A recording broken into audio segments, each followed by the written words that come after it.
Assalamu alaikum. My dear students of class 9. Today my topics about from your textbook exercise 11.1 algebraic ratio and proportion. So let's grab at first what is ratio and what is proportion. Imagine let A and B are here two quantity. In that case A ratio B, that's mean a ratio is a fraction, or we can write like this A by B. Again, if C is to D, C ratio D, also we can write here like C by D. Okay. Now what is proportion? Imagine if A is to be proportional C is to D. In that case we can write like this A by B equal to C by D. Or if we convert the fraction, this is the properties of ratio. Look at here, you can also write that B by A equal to D by C. That means just convert the fraction and it is called invertendo. Invertendo. Clear? So this is the one property of ratio. Again, if A is to B equal to C is to D, in that case if C is come here and B is go there, that means A is to C equal to B is to D, and this is called alternando.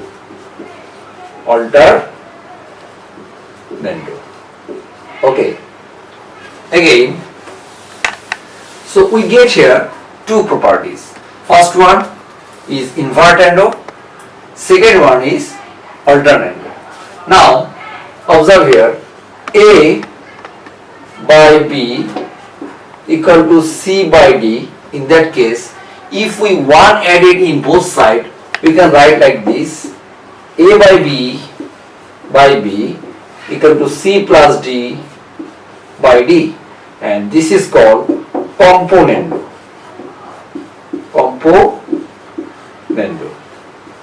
Okay, the sign of componendo is plus. Again, if I write A minus B by B equal to C minus D by D, this is called divinendo. The sign is dividendo is minus. So we get here four properties. At first invertendo, then alternando, then componendo, then dividendo. But if the two terms is happening in together, in that case you can write like this A plus B divided by A minus B equal to C plus D by C minus D. This is jointly componendo dividendo. Componendo and dividendo. Or you can write like this plus minus. Clear? So from ratio chapter we have the basic theory, basic concept. A ratio is a fraction, or a fraction also is a ratio. But if the quantity is like this, then we can say like this A ratio B or A is to B equal to C ratio D or C is to D, or A by B equal to C by D. Again, observe here, from here we can write alternando. That means the first quantity can be here and the second quantity is there.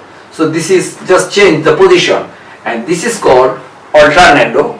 But in Bangla term we can say like this ekantokoron. And this is componendo, that means jojon. This is dividendo, that means biyojon. So in together componendo means jojon, biyojon. and the another one is invertendo, that's been totally inversely proportional, that's which is called the ব্যস্তকরণ. In Bangla term ব্যস্তকরণ, but in English version we can say like this, invertendo. So dear students, from these topics, at first again the summarize the topics. In algebraic ratio and proportion we get the four properties. At first invertendo, then alternando, third one is componendo, fourth one is dividendo, and the last one is componendo dividendo. And with the help of these five properties you can solve maximum math of this chapter. Now I will show just only one activity from your page. Look at here. If the activity is like this, imagine if this is the activity of your page, okay? Activity 1. The condition is if x ratio y equal to 5 ratio 6, that means x is to y equal to 5 is to 6, then find the value of 3x is to 5y. Okay, so dear students, observe the math. Condition is given like this: x is to y equal to 5 is to 6. So solution. Given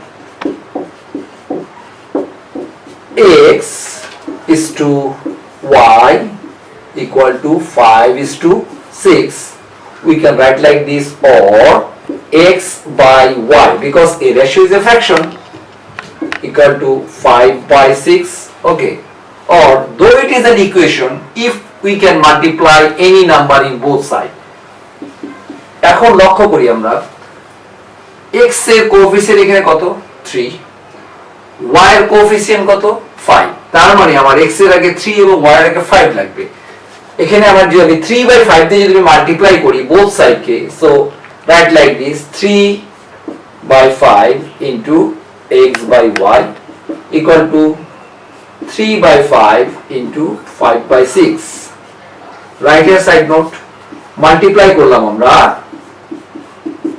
multiply both side, উভয় দিকে, both side by 3 5. কেন 3 5 দিয়ে multiply করলাম? কারণ আমার কোশ্চেনে ওরা requirement ছিল x এর কোএফিসিয়েন্ট 3, y এর coefficient 5, so that I have to multiply the both side by 3. যেহেতু এটা একটা ইকুয়েশন, আমরা জানি কোন ইকুয়েশনে বোথ সাইডে যদি একই নাম্বার দিয়ে মাল্টিপ্লাই করি বা ডিভাইড করি সেই ইকুয়েশনটার ভ্যালু সেম থাকে।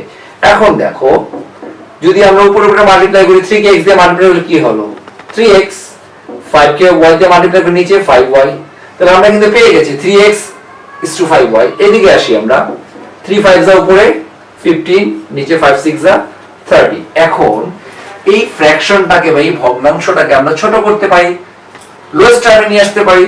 আমরা যদি এটাকে 15 দিয়ে ডিভাইড করি 15 1 যা 15, এটাকে যদি 15 দিয়ে ডিভাইড করি 15 2 যা 30, তাহলে কি দাঁড়ালো 1/2।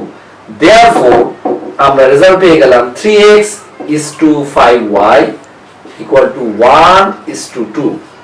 সো আমাদের অ্যানসার রেডি হয়ে গেল যে 3x রেশিও 5y এর ভ্যালু আসছে 1 is to 2।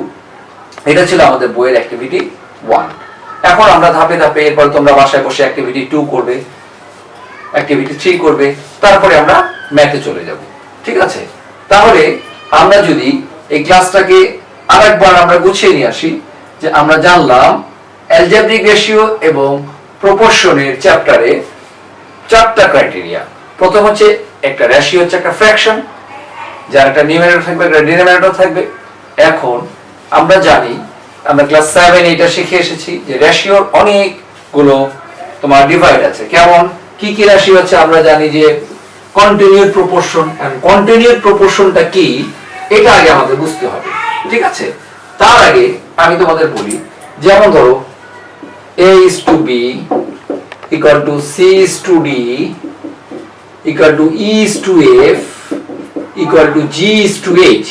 সো এখানে কতগুলো রেশিও 1 2 3 4 এরকম যদি দেওয়া থাকে তাহলে আমরা মানে এখানে প্রত্যেকটা রেশিওর ভ্যালু সেম, তাহলে আমরা এখানে বলতে পারি এখানে ফার্স্ট কোয়ান্টিটি কি আছে দেখো, ফার্স্ট রেশিওতে a, ফার্স্ট কোয়ান্টিটি কি আছে c, এখানে ফার্স্ট কোয়ান্টিটি কি আছে e, ফার্স্ট কোয়ান্টিটি কি আছে g, divide by second quantity কি আছে b, এখানে second quantity d, second quantity f, এই তার মানে এই রেশিও যদি ইকুয়াল হয় তাহলে ইটস অলসো ইকুয়াল। এটা আমাদের এমসিকিউ তে আসে যে if a is to b equal to c is to d equal to e is to f equal to g is to h হলে which one is correct।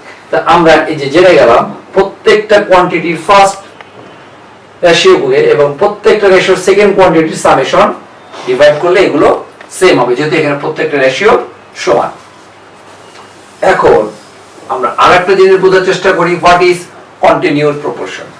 Continuous প্রপোর্শনে সব সময় তিনটা কোয়ান্টিটি থাকবে। How many quantity? Three quantity. First quantity, second quantity, third quantity, অথবা আমরা বলতে পারি ফার্স্ট, মিডল এন্ড লাস্ট। এখন ধরো ইমাজিন করি আমরা a is to b equal to b is to c, এটা আমরা কন্টিনিউয়াস প্রপোর্শন বলবো। হাউ? দেখো আমরা জানি রেশিও একটা ফ্র্যাকশন, তাহলে আমরা a is to b কে কিভাবে বলতে পারি? a by b, এবং b রেশিও c কে আমরা বলতে পারি b by c।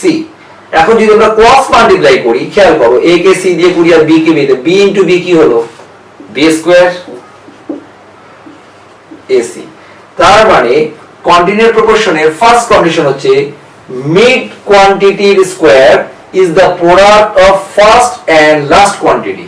আবার আমি বলি, মধ্য রাশি মানে মিড কোয়ান্টিটিকে স্কয়ার করলে ফার্স্ট এবং লাস্ট কোয়ান্টিটির প্রোডাক্টের সমান হবে। আমি যদি ডিজিট দিয়ে একটা एग्जांपल দেই তাহলে তোমরা দেখবে, ধরো 3:9 is equal to 9:, আমি আরেকটু সহজ एग्जांपल দেই, 1:3:9। ওকে, 1/3 equal to 3/9। এখন খেয়াল করে দেখি আমরা, if 1 দি ফার্স্ট কোয়ান্টিটি হয়, 3 যদি মিডল কোয়ান্টিটি হয়, তাহলে middle quantity last quantity. Okay, so 1:3 equal to 3:9। দেখো 3 3 যা আমরা প্রোডাক্ট করি, 3 3 যা 9, 9 1 যা 9। তার মানে মিড কোয়ান্টিটির স্কয়ার, দেখো মিড কোয়ান্টিটি মানে এটা 3 এর square is equal two first into last 1:9, 1 into 9, এই যে 9 1 যা 9। তাহলে আমরা জানলাম মিড কোয়ান্টিটির স্কয়ার সব সময় ফার্স্ট এবং লাস্ট কোয়ান্টিটির প্রোডাক্ট হবে। This is the characteristics of continued proportion, অথবা আমরা বাংলায় বলতে পারি ক্রমিক সমানুপাতিক, continued proportion. So dear students, exercise 11.1 এর আচ্ছা ম্যাথ নাম্বার 1, এটা আমি মুখে মুখে তোমাদের সলভ করি, এটা খুব ইজি ম্যাথ। ওরা বলেছে যে যদি দুটো স্কয়ারের সাইড একটা a এবং b হয় তখন তাদের এরিয়া রেশিওটা কি হবে।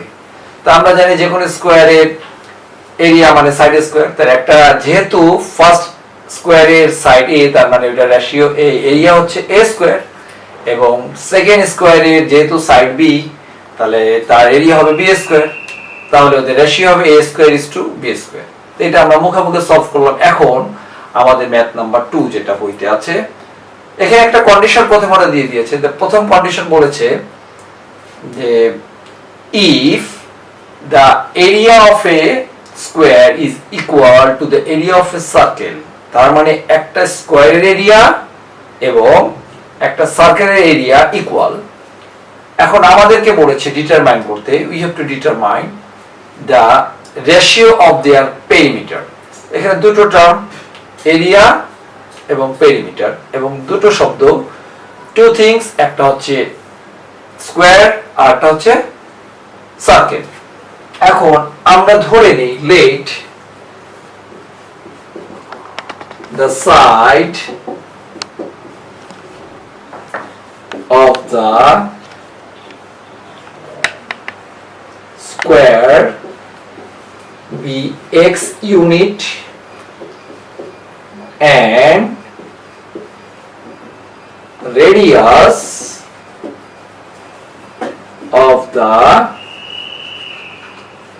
circle be r unit.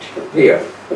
আমরা এখানে ইমাজিন করে নিলাম যে স্কয়ারের এবং সার্কেলের, স্কয়ারের সাইড x ইউনিট, সার্কেলের এরিয়া রেডিয়াস হচ্ছে r ইউনিট। এখন তাহলে স্কয়ারের এরিয়া কি? So area of the square, we know square area side into side, that's x square, and area of the circle equal to, we know area of a circle pi r square. Clear? Again,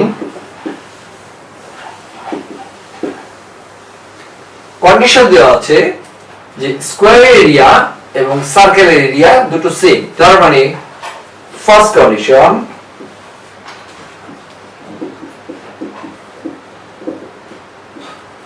x square is equal to pi r square, মানে square area এবং circle area equal. এখন দেখো এখানে both side square আছে, আমরা যদি এটাকে root করি বোথ সাইডকে, ক্লিয়ার? তাহলে আমরা কি দিলাম এখানে? Square root in both side, square root in both side. Clear? এখন আমরা জানি যে রুট এবং স্কয়ার অমিট হয়ে যায়, তাহলে এখানে শুধু থাকলো x আর এখানে থাকলো রুট পাই r। এটা আমরা ধরে নিলাম ইকুয়েশন 1। প্রথম কন্ডিশন থেকে আমরা x এর সিঙ্গেল ভ্যালু বের করে নিলাম। এখন দেখো we have to determine the ratio of the perimeter of the square and the circle. So square এবং সার্কেলের যদি আমরা রেশিও এবং পেরিমিটার বের করতে চাই, প্রথমে আমাদের বুঝে নিতে হবে what is the perimeter of a circle. So again আমি যদি এটা মুছে দেই, সবাই একটু মনোযোগ দিয়ে অবজার্ভ করি। perimeter of a circle আমরা জানি 2 pi r ratio perimeter of a square আমরা জানি 4 into side, so 4 এবং স্কয়ারের সাইড আমরা ধরে নিয়েছিলাম কি x, or খেয়াল করি সবাই 2 pi r ratio 4, x এর ভ্যালু আমরা ইকুয়েশন 1 এ কিন্তু বের করেছিলাম, তাই আমরা এখানে লিখতে পারি রুট পাই r। এখানে তোমরা সাইড নোট দিতে পারো from equation 1। ক্লিয়ার? তাহলে আমরা এখানে দেখো x অমিট হয়ে গেল। এখন আমরা অবজার্ভ করি, আমরা এর আগে শিখেছিলাম যে রেশিও কি? রেশিও একটা ফ্র্যাকশন, তার মানে এটা ফ্র্যাকশন।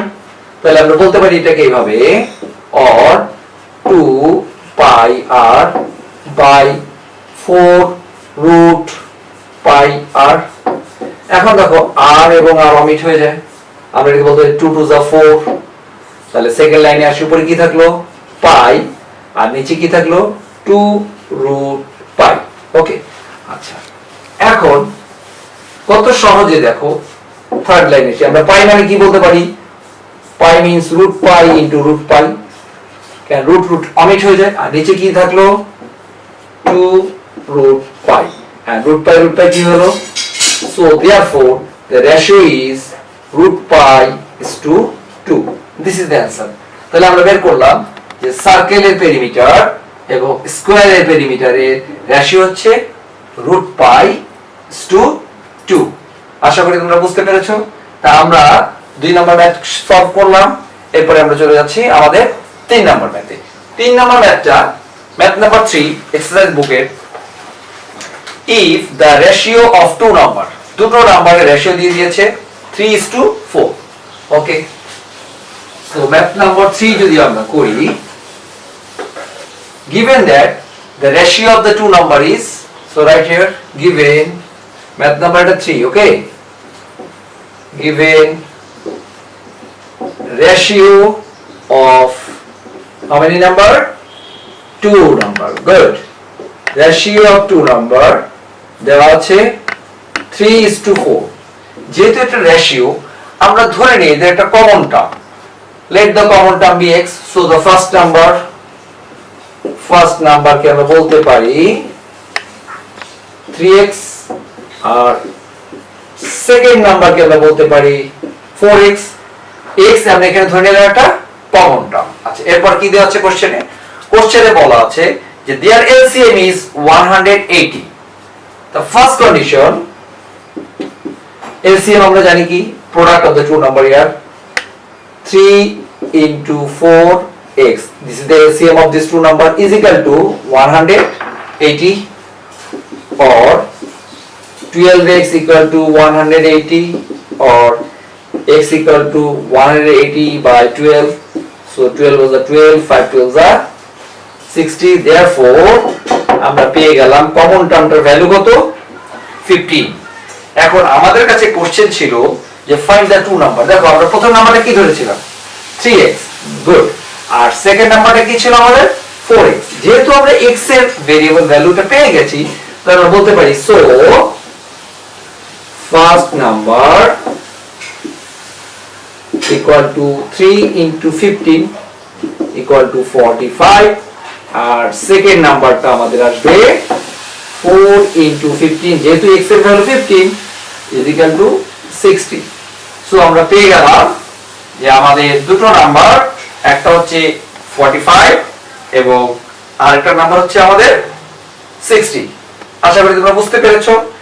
এরপরে আমরা চলে যাচ্ছি আমাদের পরের ম্যাথটা, 4 নাম্বার ম্যাথটা। এটা তোমরা দেখো খুব ইজি একটা ম্যাথ, আগে বাসায় ট্রাই করো। যে ratio of the absent and present student, কথাটা বুঝতে হবে। অ্যাবসেন্ট এবং প্রেজেন্ট স্টুডেন্টদের রেশিও দিয়ে দিয়েছে 1:4। এখন আমাদেরকে বলেছে এক্সপ্রেস করতে number in percentage of absent student in term of the total student. এখন খেয়াল করি আমরা ম্যাথ নাম্বার 4 এ চলে যাই। আমরা তোমরা সবাই কপি করেছো তাই না? তাহলে ম্যাথ নাম্বার 3 আমি মুছে দেই। এখন আমরা করছি math number 4। So math number 4 এ আমরা বলি আগে এখানে গিভেন দেওয়া আছে, কি দেওয়া আছে ratio of absent and present, okay, present students. Absent এবং প্রেজেন্ট স্টুডেন্টদের দেখো তোমরা বইতে লক্ষ্য করো রেশিওটা দেওয়া আছে কত 3:4। সো আমরা বলতে না 1:4। সো রেশিওটা কত দেওয়া আছে 1:4, দ্যাটস মিন একজন অ্যাবসেন্ট তো চারজন প্রেজেন্ট, তাহলে টোটাল স্টুডেন্ট কত আমরা হিসাব করি। So sum of the ratio কত, সাম অফ দা রেশিও 1 + 4 = 5। তার মানে ইফ টোটাল স্টুডেন্ট 5 হলে অ্যাবসেন্ট কত 1। এন্ড কোশ্চেন ছিল যে পার্সেন্টেজ অফ অ্যাবসেন্ট স্টুডেন্ট, তাহলে আমরা এখন বের করি। So percentage of absent students, আমরা জানি পার্সেন্টেজ একটা formula, absent student into 100 divide by total student, clear? So is equal to কত 20% অ্যাবসেন্ট ছিল। তার মানে টোটাল স্টুডেন্ট যা ছিল তার ভিতরে 20% স্টুডেন্ট আমাদের অ্যাবসেন্ট ছিল। সো আমরা 4 নাম্বার ম্যাথটা সলভ করে ফেললাম। এখন আমরা চলে যাই আমাদের 5 নাম্বার ম্যাথে। 5 নাম্বার ম্যাথটাকে আমরা পড়ি। ওরা বলেছে, তাহলে 4 নাম্বার ম্যাথটা সবাই আশা করি আমরা বুঝেছি এবং কপি করেছি। আচ্ছা, এখন ম্যাথ নাম্বার 5।